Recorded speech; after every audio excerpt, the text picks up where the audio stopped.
ہاں البتہ پس جو ہے 10 سے 15 تک ہے یا اس سے زیادہ ہے، اور بعض کیسز کے اندر تو میں نے یہ بھی دیکھا کہ صرف پس ہی آ رہی ہے، ان کورسز کے اندر میرا نسخہ استعمال کر لیں یا اپنی سمجھ کے مطابق نسخہ استعمال۔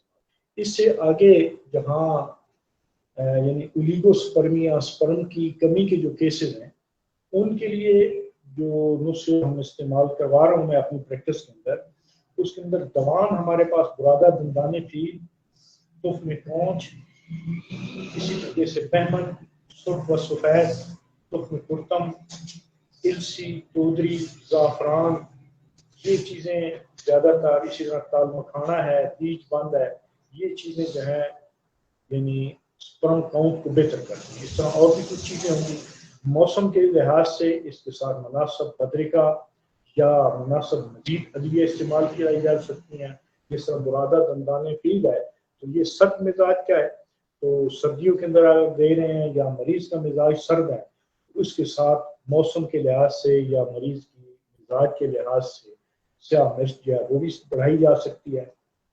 غذا کے طور پر پیاز، شلجم اور چنا، یہ 3 چیزیں جو ہیں یہ غذا کے طور پر اس کے اندر مؤثر کردار ادا کریں۔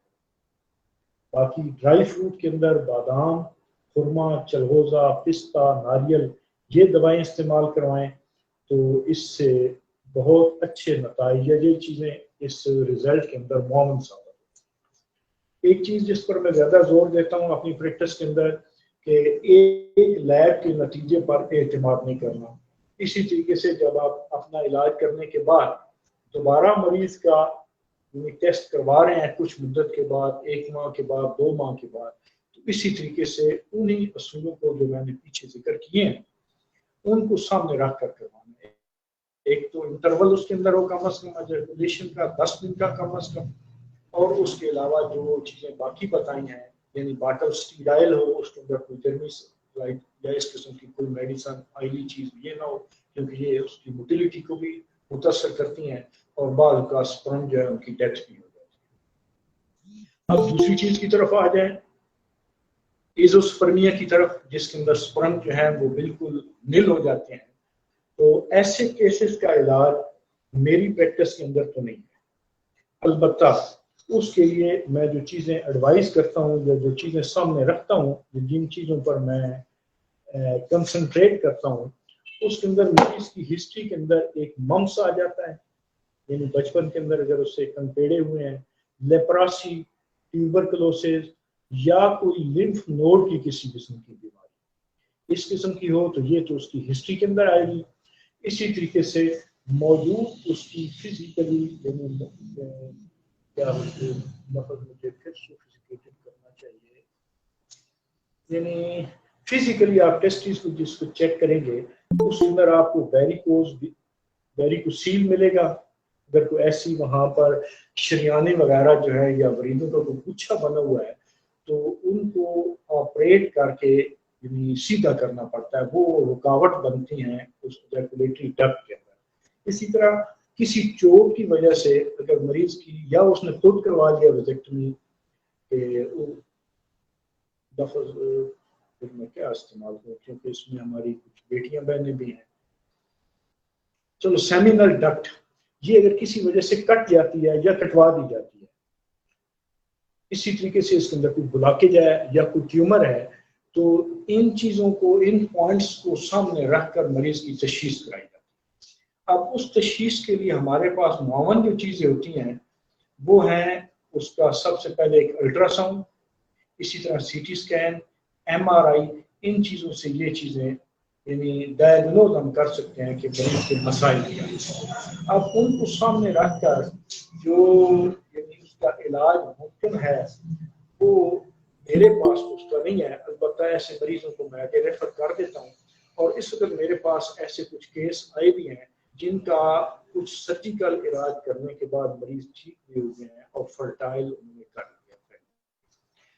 تیسری چیز جو اس کے سامنے آتی ہے وہ میں یعنی اس کو ایک الگ ہیڈنگ دوں گا، وہ یہ ہے کہ ہماری جو یہ ٹیسٹیز کے اندر پروڈکشن ہے ساری کی ساری، اس کا سب سے بڑا ماخذ یا منبع جو ہے وہ دماغ اس کو کنٹرول کرتا ہے۔ اور دماغ کے اندر خاص طور پر جو ہمارے گلینڈز ہیں یعنی پیچوٹری گلینڈ ہے اور اس کے معاون جتنے گلینڈز ہیں، یہ سارے کے سارے گلینڈز اس پورے کے پورے سسٹم کو، ہائپوتھیلیمس جس طرح ہے تو یہ اس پورے نظام کو کنٹرول کرے. اگر اس کے اندر کوئی خرابی ہے تو اس خرابی کی تشخیص کرنے کے لیے ہمیں پھر اس قسم کے ٹیسٹ کروانے پڑیں گے، تو وہ کلیئر کریں گے. اس کے لیے ہمیں جتنا یعنی علاج ہوگا وہ ہارمون کے ذریعے ہوگا.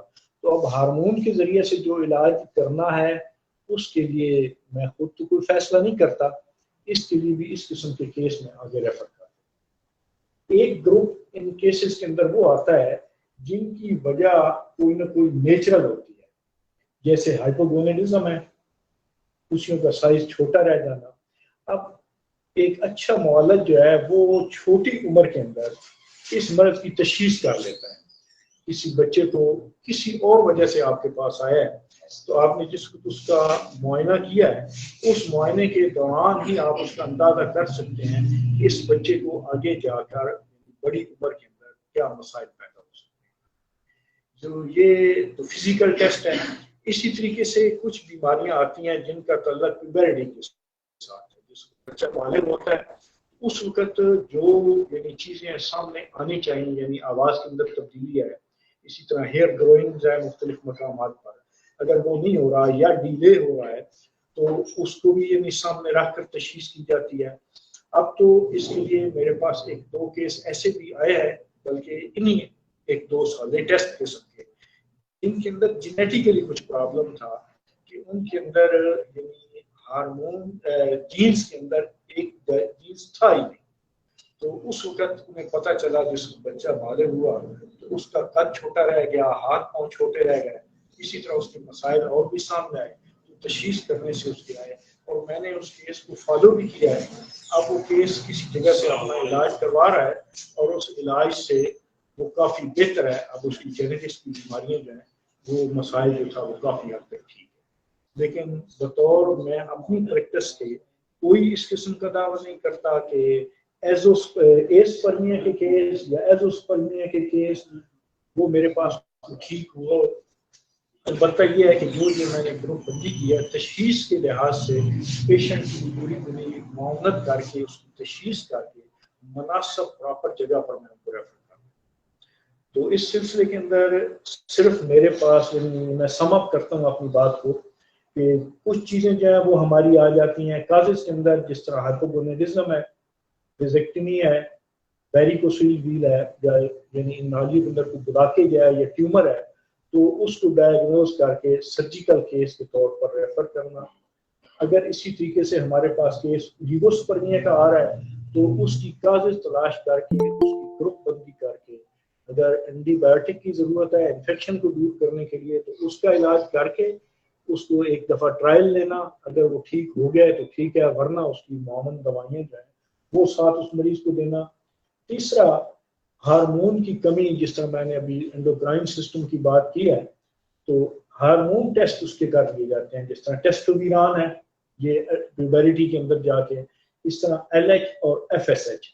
یہ ہارمون اگر ایل ایچ اور ایف ایس ایچ ریز کر رہے ہیں اور ٹیسٹوسٹیرون کم ہو رہا ہے تو ایسے مریضوں کو ٹیسٹوسٹیرون یعنی کسی شکل کے اندر دینے سے مریض کے اندر بہتری آ جاتی ہے اور اس سے مریض کی ڈائگنوز کم از کم ہو جاتی ہے کہ اس کا مسئلہ جو ہے یہ صرف ہارمون کا ہے یا کوئی اور وجہ.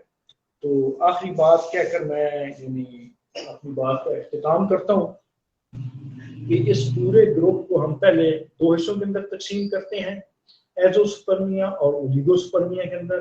اولیگوسپرمیا کے اندر پھر دو چیزیں، ایک انفیکشن اور ایک سپرم کی پروڈکشن کی کمی. اس کے اندر جو چیز تشخیص آئے اس کا علاج کرنا. ایزوسپرمیا کے اندر نیچرل کازز، ہارمون کی خرابی اور اسی طریقے سے کوئی پرانی بیماری جس کا ذکر میں نے ابھی کیا ہے، ممپس، ٹی بی وغیرہ، یا اس مریض کی ہسٹری جس طریقے سے وہ اگر کام کر رہا ہے کسی ایسی فیکٹری کے اندر جس جگہ پر یعنی ہیٹ زیادہ ہے. بلکہ ایک اور چیز بھی میرے سامنے آئی ہے، جو لوگ لیپ ٹاپ کو کثرت کے ساتھ گود میں رکھ کر استعمال کرتے ہیں وہ بھی ایزوسپرمیا کی طرف چلے جاتے ہیں. تو چند باتیں امید ہے اور بھی ہوں گی اس کے علاوہ رہ گئی ہوں گی، تو اس کے لیے میں معذرت خواہ ہوں. اگر کوئی بات اس وقت میرے ذہن کے اندر نہیں آ رہی تو کسی اور ساتھی کے سامنے ہو تو وہ اس کو مزید شیئر بھی کر سکتا ہے. اور ان باتوں کے اندر اگر کسی کا کوئی سوال ہوگا تو وہ سوال ذرا ایک وقفے کے بعد کرنا کہ میرے پاس پیشنٹ زیادہ ہے, میں ذرا انہیں ڈیل کر لوں اتنی دیر میں, پھر میں انشاءاللہ آپ کے ساتھ رہوں گا, جوائن رہوں گا, آپ کے کوشچن جو ہوں گے میں جواب دوں گا. جزاک اللہ خیر. Thank you so much, respected Sir Manzoor Ahmed, for joining us, for your precious time you have given us. MashaAllah, great job, sir. Your overall lecture, in fact, your each and every word was very informative, precious, and beneficial for our listeners. And you have explained very well about male infertility. Thank you so much, sir. Now, I would like to invite all respected guest speaker, Dr. Abdul Sami, consultant Eastern medicine physician. Thank you so much, sir, for joining us, for your precious time you have given us. Please, sir, start and share your precious knowledge about male infertility. Please, جی بسم اللہ الرحمن الرحیم.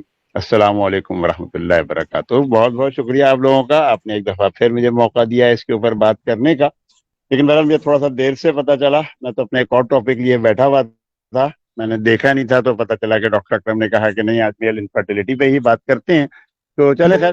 اچھا, مجھے تھوڑا سا افسوس یہ ہوا کہ ڈاکٹر منظور صاحب کا میں لیکچر پورا نہیں سن سکا, کیونکہ ہمارے یہاں کچھ انٹرنیٹ کا ہی پرابلم تھا. میں نے لکھا بھی تھا کہ وائس پرابلم ہو رہی ہے. تو بہرحال ان کی بہت ساری چیزیں تھیں جو آخر کی میں نے سنی ہیں, بہت قابل قدر ہیں اور بہت اچھی ہمیں رہنمائی ان چیزوں سے مل سکتی ہے. اصل میں ہم لوگوں کو جو چاہیے, کیونکہ زیادہ تر یہاں پہ ہربل ڈاکٹرز ہی ہوں گے, یا ڈاکٹرز بھی اگر ہیں, یا ہومیوپیتھ بھی ہیں, جو بھی ہیں, ہم لوگوں کو چاہیے کہ تھوڑا سا ہم ان چیزوں کو ڈیپ اسٹڈی کریں. اس کے اوپر بہت واسٹ ٹاپک ہے, بہت ساری چیزیں ہیں جس کے اوپر ہمیں, ہم تو ایک آؤٹ لائن ہی آپ کو دے سکتے ہیں کہ اتنے 10-20-25 منٹ کے اندر, تو بہت ڈیٹیل میں نہیں جاتے, لیکن جو چیزیں ہیں ان کو ہمیں پڑھنا چاہیے کہ آخر پرابلم کیا ہے اور ڈاکٹر کیا کرتے ہیں اور ہمارے پاس اس کا کیا علاج ہو سکتا ہے.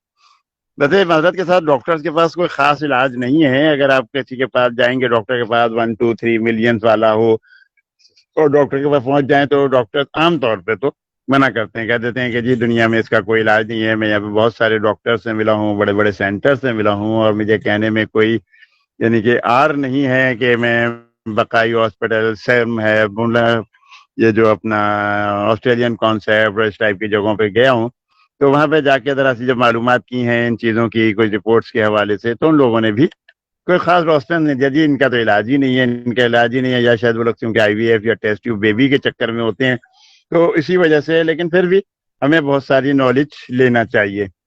تو بہرحال بات یہ ہے کہ جو اللہ تعالیٰ نے دنیا میں ہر جاندار کے لیے اس کا جوڑا بھی پیدا کیا ہے, اور کہنا چاہیے کہ ہر مذکر کے لیے ایک مؤنث بھی ہے. تو جب یہ سب کچھ ہوتا ہے تو اس کے لیے جو ہے اللہ میاں نے ایک نظام تولید بھی بنایا ہے ہر ایک کے لیے. تو زنانہ جو مردانہ نظام تولید کا مقصد جو ہے وہ یہی ہے کہ نسل انسانی کے تسلسل کو جاری رکھنا ہے, لیکن انسان کے علاوہ ہر جاندار کے لیے بھی یہی سب کچھ ہے. تو جب ہم چونکہ انسانی اس میں بات کر رہے ہیں, تو اس لیے یہاں پر ہم صرف یہی بات کرتے ہیں کہ عورت کے جو اعضائے تولید میں بننے والے بیضے کو, یعنی کہ ایگ کو جو ہے مردانہ تولیدی خلیہ یا اسپرم یا فرٹیلائز کرتا ہے, اور جب یہ فرٹیلائز ہو جاتا ہے تو عورت کے دوسرے اعضائے تولید جو ہیں اس کی نشو و نما اور حفاظت کا کام انجام دیتے ہیں. تو بس یہ ایک چھوٹا سا اس کا تعارف ہے کہ جو بہرحال سب کو پتہ ہی ہے. لیکن اصل چیز یہ ہے کہ دنیا میں کوئی شاید ہی کوئی ایسا شادی شدہ جوڑا ہوگا جو اولاد کی آرزو نہ رکھتا ہو, اور یا اولاد کی محرومی جو ہے ان کے لیے افسوس, جھنجھلاہٹ, مایوسی اور نفسیاتی امراض کا باعث بن جاتی ہے. اچھا, بچپن جو ہوتا ہے نا, شادی شدہ لوگوں کی زندگی کے لیے نا امیدی, مستقبل کا خوف اور ایک سزا سی محسوس ہوتی ہے. کسی بھی ایسے کو جس کو بے اولاد ہے, اگر ہم اس سے کبھی بات کریں تو ایک عجیب سا ان کا ماحول ہوتا ہے, عجیب ٹینشن میں رہتا ہے. ایسا شخص ہے جس میں خاص طور سے عورت ہے جو کہ نفسیاتی امراض کا بھی شکار ہو جاتی ہے. اور یہ بات میں نے پہلے بھی ایک دفعہ, یا پچھلے ہفتے جیسے پہلے پروگرام تھا جس میں نے کہا تھا کہ نفسیاتی امراض کا جو ہے اس کا پرابلم یہی ہے کہ جو بیسیکلی جو بانجپن میں ہے یہ بہت زیادہ بڑھ جاتا ہے. اچھا, بانجپن کہ جو مردانہ بانجپن جو مرد جو ہے نا, خاتون کو ان کے ہوتا ہے کہ بچہ پیدا کرنے کا بس خواب ہی دیکھ سکتے ہیں, اور اس کے لیے ان کو ایک جدوجہد سے بھرپور زندگی گزارتے ہیں, مستقبل کے سپنے سجائے, مختلف کلینک ڈاکٹرز کے پاس جاتے ہیں, اور اپنا قیمتی وقت اور پیسہ بھی ضائع کرتے ہیں. میں اس لیے قیمتی وقت پیسہ ضائع کر رہا ہوں کہ بعض دفعہ وہ ایک عام, میرے پاس ایک خاتون تھی, انہوں نے کہا کہ جی میری بہن ہے وہ انفرٹیلٹی کا شکار ہے اور ہم آپ کے پاس آنا چاہتے ہیں. میں نے کہا ٹھیک ہے آ جائیں. 1-2 ہفتے کے بعد جب واپس آئیں تو انہوں نے کہا نہیں وہ ایک اور کے پاس چلی گئی ہیں. میں نے کہا بہت اچھی بات ہے.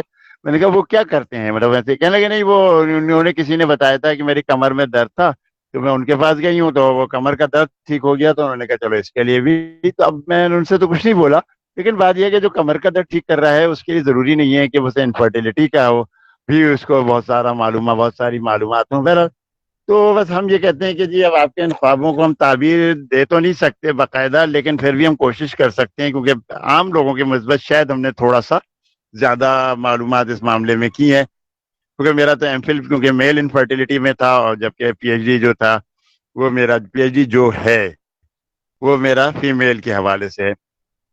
اچھا بچے جو ہے نا وہ اپنے والدین کے لیے اللہ پاک کی طرف سے ایک تحفہ ہیں. اس دنیا میں اور زمین پر جو شادی شدہ لوگوں کے لیے جینے کی امید ہے, ان کے لیے ایک کرن پیدا کرتے ہیں.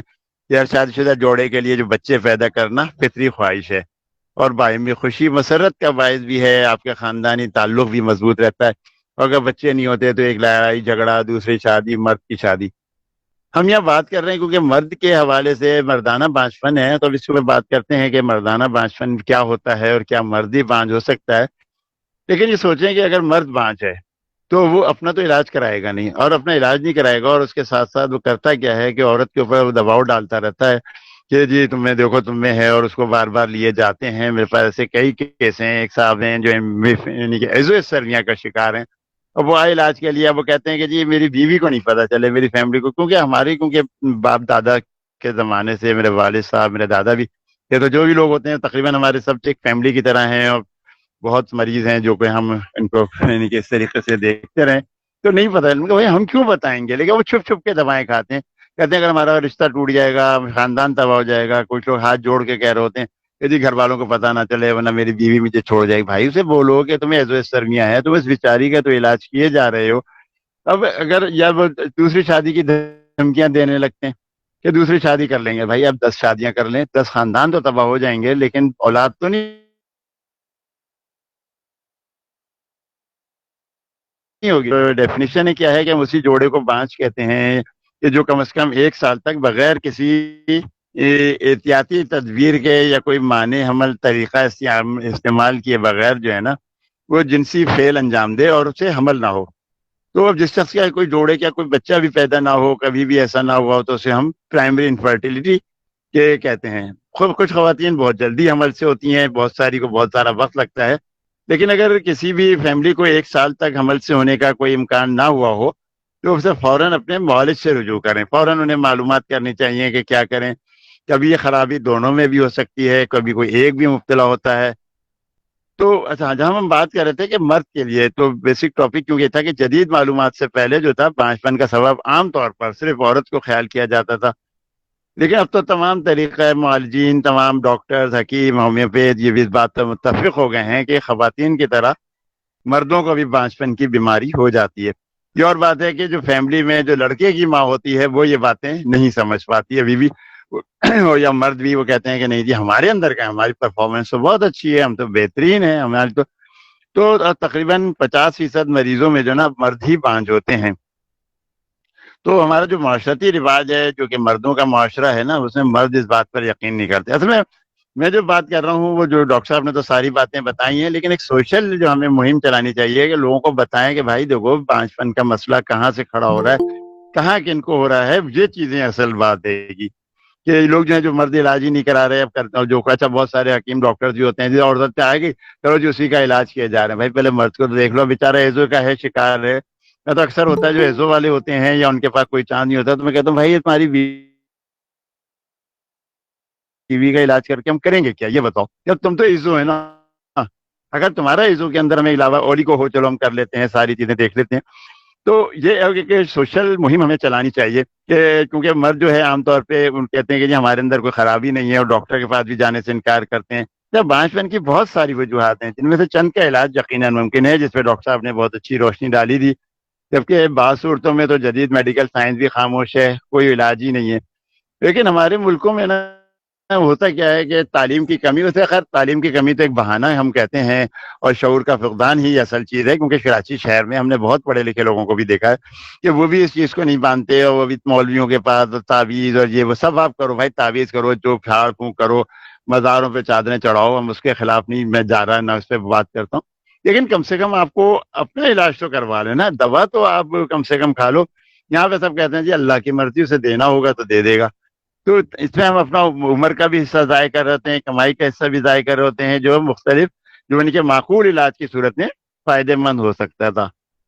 اچھا ہو کیا رہا ہے کہ ہم لوگ خواتین میں بھی کیا مسئلہ کیا ہوتا ہے کہ خواتین کو کام میں وقفہ ملنا چاہیے. آج کل اب کیا ہوتا ہے, ہماری آج کل کی خواتین ہیں جاب کے چکر میں, پڑھائی کے چکر میں, ڈاکٹر بنیں گی, 25 سال کی عمر میں جا کے شادی کر رہی ہیں.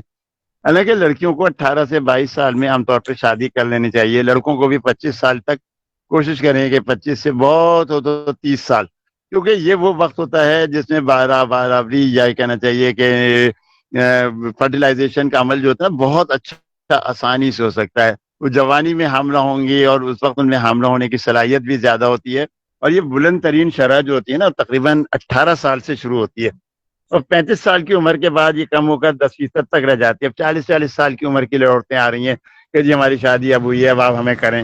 بھائی اب آپ کو ہم کیا کریں یہ بتائیں نا. 40 سال چلیں جی کچھ آپ کی چیزیں ٹھیک ہوں گی, ہم اس میں کر سکتے ہیں, لیکن آپ کا مرد تو 50 سے بھی اوپر کا ہو گیا نا, تو ویسے ہی انٹرکورس شاید اتنی آسانی سے اچھا نہ کر سکے, اور یہ سب کچھ ہے.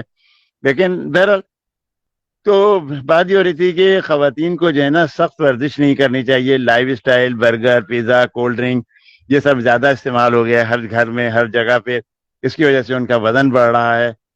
کیریئر کی وجہ سے دیر سے شادی کرتی ہیں, شادی کر لیں تو ماں نہیں بننا پسند کرتی ہیں کہ ہم اپنا کیریئر پورا کریں, تو بعد میں ان کو بہت مشکلات کا سامنا کرنا پڑتا ہے. یہی صورتحال مردوں کے ساتھ بھی ہوتی ہے کہ وہ جی بہن کی شادی کرنی ہے, یہ کرنی ہے. ان سوشل جو سیٹ اپ ہے ہمیں اس کو سیٹ کرنا چاہیے, لیکن 35 سال کی عمر کے بعد ان میں بھی یہ صلاحیت کم ہو جاتی ہے. تو اصل چیز یہ ہے نا کہ اب ہمیں جو ہے بانجھ جوڑا جو جن کے نہیں ہو رہی انہیں کب ڈاکٹر کے پاس جانا چاہیے.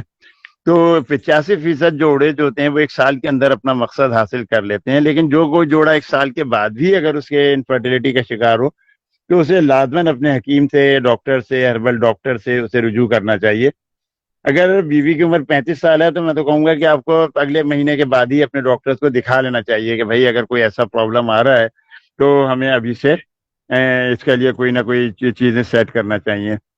اچھا اپنے ڈاکٹر کے پاس جانا دونوں کو چاہیے. عموماً خواتین جو ہوتی ہیں نا اپنی والدہ کے ساتھ آ رہی ہوتی ہیں یا اپنی ساس کے ساتھ آ رہی ہوتی ہیں, اگر ہم جو سوال ہم مرد کے سے کر سکتے ہیں یا مرد کے سامنے کر سکتے ہیں وہ اس کی والدہ سے تو نہیں پوچھ سکتے نا. بہت ہوتا ہے کہ جی وہ والدہ کے ساتھ آ رہی ہے, مرد ہیں ان کے پاس ٹائم ہی نہیں ہے. تو اچھا دونوں کو ایک دوسرے کو سپورٹ کرنا چاہیے.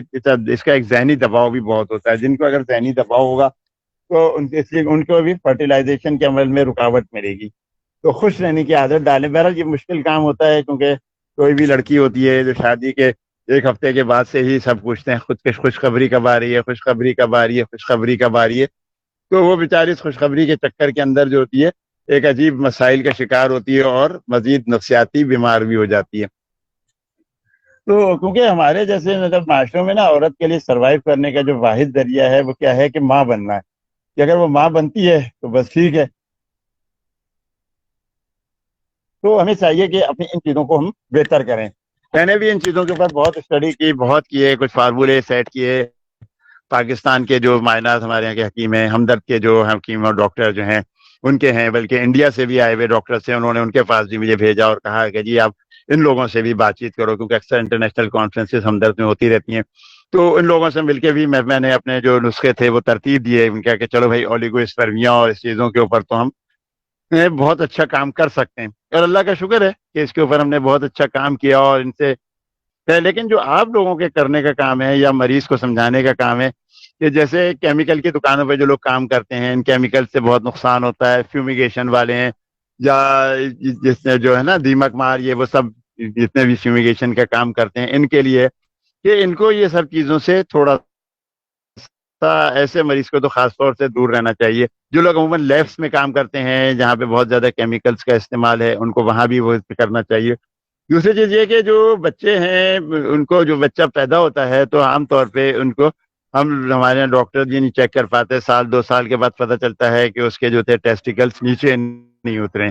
اب ہوتا کیا ہے کہ اگر اس کو وقت کے اوپر یہ کام نہیں کیا جائے تو میرا خیال تو یہ ہے کہ ان ڈاکٹرز کو ہی چاہیے جہاں پہ ڈیلیوری ہوئی ہے کہ بچے کو چیک کریں کہ بھائی اس کے ٹیسٹیکلز ٹھیک ہیں, صحیح اترے ہیں, نہیں ہیں. پہلے زمانے میں تو چلیں بھائی گھروں میں دائیاں آتی تھیں اور یہ سب کام ہوتے تھے, شاید ان کو اتنی پریکٹس نہ ہو, لیکن اب تو ڈاکٹر, فورن پیڈس کا ڈاکٹر اور نرسری اور یہ وہ ساری چیزیں ہیں, تو ہمیں یہ چیزیں ان کو دیکھنی چاہیے. دوسری چیز یہ ڈاکٹر صاحب کا جو آخری جملے تھے میں نے سنے تھے کہ یہ لیپ ٹاپ والی بات, یہ لیپ ٹاپ کین کوک یور ٹیسٹیکلس, یہ میں نے ایک دفعہ یاہو کے اوپر پڑھا تھا کہ انہوں نے لکھا ہوا تھا کہ یہ ٹیسٹیکل جو ہیں یہ آپ کے, وہ لیپ ٹاپ جو ہے آپ کے ٹیسٹیکلس کو پکا سکتا ہے, ان کو کوک کر دے گا. تو بات یہ ہے کہ ویسے بھی لیپ ٹاپ کا کام تو لیب پہ رکھنا ہے, لیکن بنیادی طور پر ہمیں اس کو چاہیے کہ ہم اسے ٹیبل کے اوپر ہی رکھ کے کام کریں ڈیسک ٹاپ کی طرح, کیونکہ صرف یہی نہیں ہے, اس کے علاوہ مختلف قسم کے کینسرز بھی ہیں گے جو ان کی وجہ سے, ان ڈیوائسز کی وجہ سے ہو سکتے ہیں. تو ہمیں چاہیے کہ ہم یہ چیزیں بالکل نہ کریں. دوسری چیز یہ کہ وہ لوگ جو تندور میں کام کرتے ہیں, گرم ماحول میں کام کرتے ہیں, بسوں میں انجن کے پاس بیٹھ کے کام کرتے ہیں, یا گرمی کے اندر جن لوگوں کا کام ہے سورج کی روشنی میں, تو ہم ان لوگوں کو کہتے ہیں کہ بھائی آپ کو تھوڑا سا اپنے آپ کو مینج کرو. یہ جو گرمی کا کام ہے ان چیزوں کو آپ کو بالکل بھی نہیں کرنا چاہیے. Tight pant, tight underwear, یہ ہوتا ہے نا بہت زیادہ ٹائٹ پہنتے ہیں جس میں ٹیسٹیکل دبے رہتے ہیں, گرمی بہت زیادہ ان کو لگتی ہے. اے سی میں بیٹھے ہیں پھر بھی کسی حد تک ٹھیک ہے, لیکن اگر اے سی میں نہیں بیٹھے تو اس پر مر جائیں گے. شاید ان میں سے زیادہ تر کو صرف عارضی ہو, لیکن عارضی بھی وقتی طور پہ تو پریشانی بہت ساری ہو سکتی ہے. دوسری چیز یہ کہ میں نے اندازہ کیا ہے کہ کچھ غذائیں, کچھ دوائیں, غذاؤں میں خاص طور سے مرغی, مسالے دار چیزیں, جو پیکٹ جو کے اندر جو مسالے آتے ہیں وہ بہت زیادہ پرابلم کرتے ہیں. چکن جو ہے وہ بہت زیادہ پرابلم کرتی ہے. دودھ, ملک ہے, اگر آپ ملک کو یہ دیکھیں کہ گائے کو یہ دودھ نکالنے کے لیے کس قسم کے انجیکشن لگاتے ہیں, آپ کے پاس بہت اچھی معلومات ہوں گی. تو وہ انجیکشن جو ہے لازمی سی چیز ہے کہ جب وہ لگیں گے تو گائے نے جو دودھ دینا ہے اس کے اثرات اس میں بھی آئیں گے. اور وہ جو جب ہمارے یہاں کی لڑکیاں یا لڑکے یہ سب زیادہ سے زیادہ استعمال کریں گے تو ان کے ساتھ بھی. تو اولیگو والوں کو تو یہ چیزیں ہمیں سب سے پہلے بند کرنا چاہیے. میں تو دودھ اور مرغی جو ہے وہ سب سے پہلے کہتا ہوں کہ آپ کو یہ بند کر دینی چاہیے. اسی طریقے سے واک ہے, ہلکی پھلکی واک ہے جو آپ کو ضرور کرنا چاہیے. ڈھیلے کپڑے پہنے, جب بھی باتھ روم جائیں تو خاص طور سے جب 5, 6, 7 دفعہ جتنے دفعہ بھی جائیں تو ٹھنڈا پانی اپنے ٹیسٹیکلز پہ ضرور ڈالیں. جتنا اچھا آپ یہ پانی اس کے اوپر ڈالتے رہیں گے وہ بہت اچھا ہوگا. یورین انفیکشن اپنے چیک کریں, پیشاب کا ٹیسٹ ضرور کروائیں. ٹھیک ہے کہ آپ کو ٹیسٹوسٹرون, پرولیکٹین, FSH, LH, سیمن انالیسس. اچھا, سیمن انالیسس کے لیے بھی ہمیشہ کوشش کریں کہ جو اچھی بڑی لیبس ہوں. اب آپ کو بتاؤں میں جو چھوٹی چھوٹی لیبس ہیں جو یہ سب کچھ کرتی ہیں, میں ایک دفعہ ایک لیب پہ گیا, میں نے ان سے بات کی, میں نے کہا سر دیکھیں پھر آپ سستا میں کر رہے ہیں, اس زمانے میں تو 300-400 روپے میں ہی کر رہے تھے وہ, ابھی بھی شاید 700 روپے میں کرتے ہوں گے. میں نے کہا جی آپ ایک چیز سے بتائیں کہ جو آپ کے پاس مائکروسکوپ ہے یہ کون سی کہنے لگے جی نارمل والی ہے. میں نے کہا وہ الیکٹرانک کوئی شاندار سی مائکروسکوپ, اس زمانے میں وہ کہہ رہے ہیں 12 لاکھ کی ہم افورڈ نہیں کر سکتے. میں نے کہا یار عام اس سے کیا رزلٹ اچھا ہوگا, کہنے اب جو بھی رزلٹ آتا ہے وہ ہم کیا کر سکتے ہیں. تو جو عام لیبس کے اندر جو رزلٹ ہوتا ہے بہت ویری کرتا ہے. کراچی میں تو میں آغا خان ہی خاص طور سے پریفر کرتا ہوں. میں کہتا ہوں بھائی ان کے پاس ایک ڈیٹیل رپورٹ آتی ہے بہت اچھی, بلکہ ایک کئی جو ایسی ہیں کہ لیبس ہیں وہ لیبس کا نام اچھا ہے, بہت رپورٹ جاتے ہیں لوگ, لیکن ان کی جتنی رپورٹیں میرے پاس آئیں سارے جو تھے اس میں 85% ایکٹیو ہے, 15% ان ایکٹیو ہے. 85% ایکٹیو ہے بھائی, 85 کا سب کے 85 ہے, کوئی آپ کے پاس 85 سے کم والا نہیں آتا, کسی کے 15% ایکٹیو ہوں, 85 ان ایکٹیو ہوں. تو یہ بھی لیبس کی ہمیں بہت زیادہ احتیاط رکھنی چاہیے. دواؤں کا تو خیر بہرحال کیس ٹو کیس ہو سکتا ہے, کیونکہ ہم لوگ عام طور پہ کرتے کیا ہیں, ہمارے جتنے بھی حکمہ حضرات ہیں, میں ایک دفعہ ایک جگہ بیٹھا ہوا تھا, وہاں پہ مجھ سے بھی بہت سینئر لوگ تھے, تو ہمارے سینئر نے ایک سوال کیا کہ سمیع تم کیا کر رہے ہو. میں نے کہا میل انفرٹیلٹی. کہنے لگے کہ جی کیا دوائیں کیا دیتے ہو. میں نے کہا سر دوائیں کیا دیتا ہوں, نہیں یہ دوائیں ہیں میری. میں نے کہا اچھا اس کا نسخہ کیا ہے. میں نے نسخہ بتایا, سب نے لکھنا شروع کر دیا جلدی سے, ذرا سا کاغذ کا کونا اٹھایا, لکھ رہے ہیں. بھیا میں اس کو کون سے والے میں دیتا ہوں, اولیگو کے اندر بھی تو 50 چیزیں ہیں, کوئی انفیکشن ہے تو کیا ہوگا, یہ ہوگا. تو ہم سب نسخوں کے چکر میں رہتے ہیں, ہم اپنی اسٹڈی کے چکر میں نہیں رہتے. ہمیں چاہیے کہ ہم اسٹڈی اپنی اچھی خاصی کریں. ہم جتنی اچھی اسٹڈی اس حوالے سے کر لیں گے نا کہ ہمیں معلومات ہونی چاہیے ان چیزوں کی, یا کون سی والی ہے, اس کو جو انفیکشن ہے تو ہمیں کیا بڑھانا ہے. جیسے ڈاکٹر اینٹی بائیوٹک دے رہے ہوتے ہیں, وائٹامنس بھی دے رہے ہوتے ہیں, ڈائٹ بھی اچھی کر رہے ہوتے ہیں, اب ان ڈائٹس میں میں آپ کو بتاؤں کہ جیسے گاجر ہے بہت اچھا، میں نے اس کے ریزلٹ دیکھے ہیں. بروکلی ہے، بروکلی ہمارے یہاں بھی بہت اچھی آ جائے گی اگلے 1-2 مہینے بعد، وہ بہت اچھی ہے. انار ہے وہ بہت اچھا کام کرتا ہے. لیکن اب ان چیزوں کا کس طرح کرتا ہے، اب اس کے اوپر اب آپ ڈھونڈیں کہ ان کے اندر کیا کیا چیزیں موجود ہیں اور کس طریقے سے ہم ان چیزوں کو کرتے ہیں. اگر کسی کا ٹیسٹوسٹرون لیول بھی کم ہو تو اس کے لیے بھی ہے، لیکن بہت سارے آتے ہیں ٹیسٹوسٹرون کا اتنے انجیکشن لگوا کے آتے ہیں کہ وہ نارمل سے بھی آگے نکل گیا. وہ آپ نے لطیفہ سنا ہوگا نا کہ وہ انہوں نے کہا کہ جی مولوی صاحب ذرا بارود کم باندھا کریں، ہم تو جنت سے بھی آگے نکل جاتے ہیں معذرت کے ساتھ. تو چیز یہ ہوتی ہے کہ ٹیسٹوسٹرون لیول آگے چلا جاتا ہے، اس کی وجہ سے کیا ہوتا ہے FSH LH اور سیمن رپورٹ کی ایسی تیسی ہو چکی ہوتی ہے. بھائی یہ کیا ہوا، بھائی یہ سارے بند کرو یار، یہ کیا کتنے ٹیسٹوسٹرون نہیں، وہ ڈاکٹر صاحب نے کہا تھا اتنے انجیکشن لگوا لو. تو یہ سب چیزیں ہمیں دیکھنی پڑتی ہیں اور اس کے بغیر ہم ان چیزوں کو نہیں کر سکتے. ویسے تو خیر انہوں نے WHO نے 14 ملین پر ML کر دیا ہے، لیکن میں عام طور پہ یہ کہتا ہوں ٹھیک ہے کہ ان کی اپنی WHO کی اپنی ڈیمانڈ ہوگی، لیکن منیمم بھی 20+ تو ہونے چاہیے، 20+ ہونے چاہیے. اسی طریقے سے ان کی شکل و صورت اچھی ہونی چاہیے، سر پھٹے ٹانگیں ٹوٹی. مطلب فوج تو چائنا کی ہے، اس پر کے اندر لوگوں کے 200 ملینز ہوتے ہیں، لیکن وہ دوڑ ہی نہیں سکتے، وہیں ہو کے ٹھس ہو کے بیٹھ گئے. جب ٹھس ہو کے بیٹھ گئے تو اس کا مطلب یہ ہے کہ وہ وجائنا سے آگے جو ہے وہ کراس کر نہیں سکیں گے، فالوپین ٹیوب میں جا کے وہ کر نہیں سکیں گے.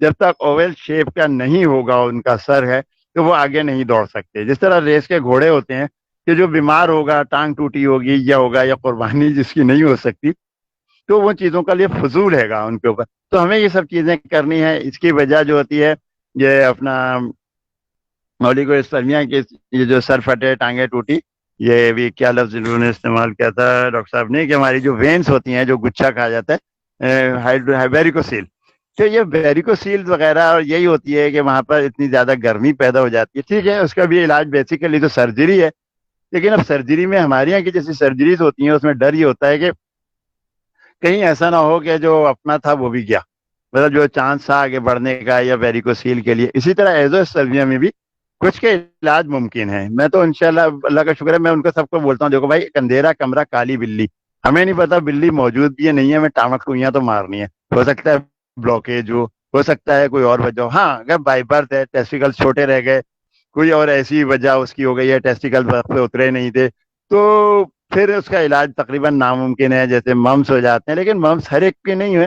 اگر ممس نے اتر کے ان کے ٹیسٹیکل میں ان کو سجا دیا تھا تب تو یہ چیزیں ہو سکتی ہیں. اسی طریقے سے جو کیمیکلز والے ہیں، اگر کیمیکلز کے اندر بہت زیادہ ان کا تھا اور ٹیسٹیکل سے ان کے اثر رہا، جائے تندور کے لوگ ہیں جو تندور کے اوپر آگ کے اوپر کام کر رہے ہوتے ہیں، ان سب کے ساتھ یہ سارے مسائل موجود ہیں. میں اس میں کچھ چیزیں تھیں، میں نے شاید پہلے بھی ایک دفعہ کہا تھا کہ کچھ مریض تھے ایسے تھے کہ ایک صاحب ہیں، اب وہ ان کی عمر تقریباً 44 سال کی ہو گئی ہے گی. ان کو صرف اولیگو تھا، انہوں نے مجھے رپورٹیں دکھائی ہیں 5 سے 6 ملین تھا، لیکن وہ ڈر کے مارے علاج نہیں کرتے تھے. کیوں کہ یار وہ گھر کیسے جاؤں گا، گھر لے کے دوا لے کے جاؤں گا، بیوی کو پتہ چل گیا تو کیا ہوگا. ہمارا مرد جو ہے وہ بیوی سے کوئی ضرورت سے زیادہ ہی ڈرتا ہے. بھائی اگر ہے پرابلم تو آپ کو یہ چاہیے نا کہ آپ اس کی پرابلم اس کو بولیں، اس کو بچے نہیں چاہیے. تقریباً 12 یا 14 سال ہو گئے ہوں گے اس بات کو، ابھی بھی وہ آ جاتے ہیں کہتے ہیں یار ٹیسٹ کروا لوں. ٹیسٹ کہاں سے کرواؤں ٹیسٹ؟ میں نے کہا بھائی اب کیا کرو گے، تم 44 کے ہو گئے، تمہاری بیوی 40 کی ہو گئی ہے. اسی طریقے سے بہت سارے ایک صاحب تو تھے ان بیچاروں کا تو گھر ہی ٹوٹ گیا. انہوں نے تو بیوی کے پہلی دفعہ میں سیمن انالیسس کروایا، حالانکہ ان کو اریکشن پرابلم ہو رہی تھی کہ وہ انٹرکورس ڈھنگ سے نہیں کر پا رہے تھے. لیکن کیا ہوا کہ وہ بیوی کے ڈر کی وجہ سے میں نے ان کو دوا دی، بیوی کے ڈر کی وجہ سے وہ آخر میں بیوی ان کے چھوڑ کے چلی گئی. اس کا نقصان کیا ہوا، ان کے چھوٹے بھائی کے سارے ٹیسٹ ہوتے رہے کہ بھائی ٹیسٹ کراؤ تمہارے بھائی کو بیوی چھوڑ کے چلی گئی تھی، سب چیزیں ہیں. تو یہ ہمارے یہاں ڈر اور خوف بھی نکالنا پڑے گا ان مردوں کے لیے بھی. نفسیاتی مسائل ہیں، لیکن کچھ مرد اتنا ڈرتے ہیں کہ وہ اپنا علاج ہی نہیں کر پاتے. جیسے ان صاحب کا ایزو والے صاحب کا تو میں نے بتایا بھی تھا، وہ کیمیکل کی دکان پہ کام کرتے تھے اور کیمیکلز کے اندر ہی وہ بیٹھے رہے اور ان کو ایزو ہو گیا. وہ بھی بیوی سے چھپ کے دوائیں کھاتے تھے کہ جی بیوی کو نہیں پتا چلے. یار بھائی بیوی کو مطلب مجھے نہیں سمجھ میں آتی ان کی بیویاں کو اتنی خوفناک ہوتی ہیں یا کیا ایسی چیزیں ہیں. اچھا دوسری چیز یہ ہے کہ ہمیں وائٹامن سی ہے، زنک ہے، ان چیزوں کا استعمال کرنا چاہیے. اس طرح سے سرویکس زی ہے، اگر نارملی ہم سرویکس زی استعمال کر سکتے ہیں. ہمیں یہ وائٹامن سی کا استعمال ہے. ابھی کینو موسمبی دیکھیں اگلا مہینہ ہے گا جو کینو موسمبی ہوں گے. تو یہ چیزیں ہمیں لائف اسٹائل، ڈائٹ، واک، ہاتھ پیر چلانا، پراپر نیند اور بیوی کے ساتھ خوش رہنا سب سے بڑا ایشو ہے. اگر آپ خوش ہیں, آپ ڈرپوک نہیں ہیں, آپ بہت ساری چیزوں کو اپنی, یا تو ہمارے یہاں مشکل یہ مرد اتنا ڈرپوک ہوتا ہے یا اتنا بہادر ہوتا ہے کہ بس وہ بیوی کو صرف طلاق کی دھمکیاں دیتا رہتا ہے. بہرحال میرا خیال ہے کہ بہت زیادہ دیر ہو گئی, 8:49 کے قریب ہو رہے ہیں, تو انشاءاللہ کبھی اور اس کے اوپر اور باتیں بھی کریں گے. جو اپنے نسخے ہیں شاید کہ اس کو بھی کبھی شیئر کریں. تو بہت شکریہ ڈاکٹر صاحب آپ کا. Thank you so much, respected sir, Dr. Abdul Sami, for joining us, for your precious time you have given us. MashaAllah, great job, sir. Your overall lecture, in fact, your each and every word was very informative, precious, and beneficial for our listeners. And you have explained very well about male infertility as usual. Thank you so much, sir. بہت شکریہ آپ کا. Thank you.